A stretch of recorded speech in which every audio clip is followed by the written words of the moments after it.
Why people were afraid to speak the truth in the USSR. In the first decades of the Soviet state, truth quickly stopped being neutral information and became something politically dangerous.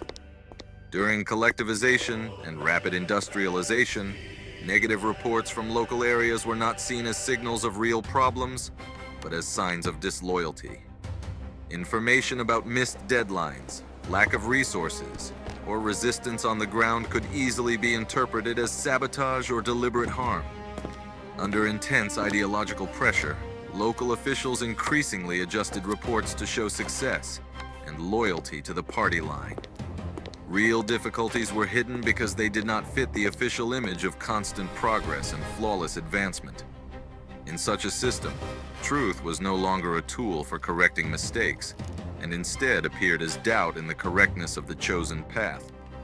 During the Stalin era, fear of the truth intensified and became part of everyday survival.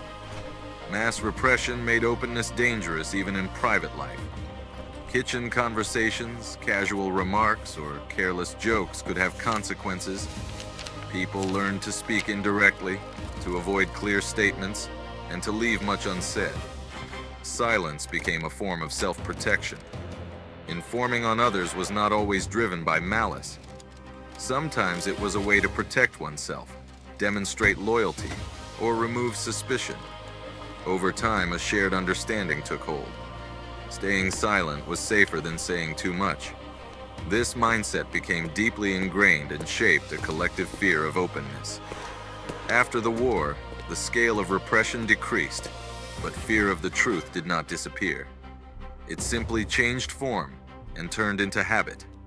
Even without the constant threat of arrest, systems of punishment for what was considered incorrect information remained. Collective responsibility meant that negative reports could affect not only the individual, but the entire group. As a result, problems were kept inside organizations or postponed rather than reported upward. Fear became less acute, but it remained a permanent background. People no longer expected immediate punishment, yet understood that honesty could still lead to trouble, while silence offered relative stability. The planned economy played a key role in reinforcing this logic. Under rigid production targets and reporting requirements, truth became directly associated with problems. Soviet enterprises developed an unspoken practice of adjusting reports. Real figures for defects, accidents, and downtime were reduced because an honest report automatically triggered inspections and a search for those to blame. Even when the cause was outdated equipment or unrealistic plans, responsibility was shifted onto workers and managers on the ground.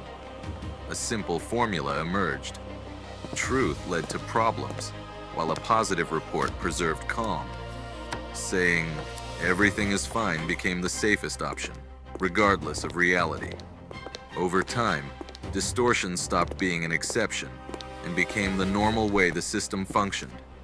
Gradually, fear of the truth entered everyday life. People avoided political discussions even among close friends, unsure where private space truly ended. Children were taught from an early age not to repeat unnecessary things outside the home, not to ask questions, and to be careful with words. The phrase, "this is not talked about," became part of upbringing and was passed on as an unwritten rule. Truth ceased to be a public value and became a personal risk. Speaking openly meant taking responsibility that few were willing to accept. In the later years of the Soviet Union, many clearly saw the gap between official narratives and reality. During the 1970s and 1980s, people understood that reports no longer reflected actual conditions, and that many signs of prosperity existed only on paper. Yet the system continued to demand exactly those reports. Honesty still brought no reward and led to no real change. Instead, it often created new difficulties. A silent agreement formed. Everyone understood what was happening, but preferred not to say it out loud. In this atmosphere, the sense grew that truth existed, but no one wanted to be responsible for it. In the end, truth never became a real value within the system. It brought no recognition, offered no advantages, and was not treated as a resource for development. At the same time, lies were not always punished, and silence was seen as a reasonable and safe strategy. The system did not teach people to speak the truth. It taught them how to avoid consequences. And that is what turned fear of openness into a lasting pattern of thinking that survived for years and extended far beyond official censorship.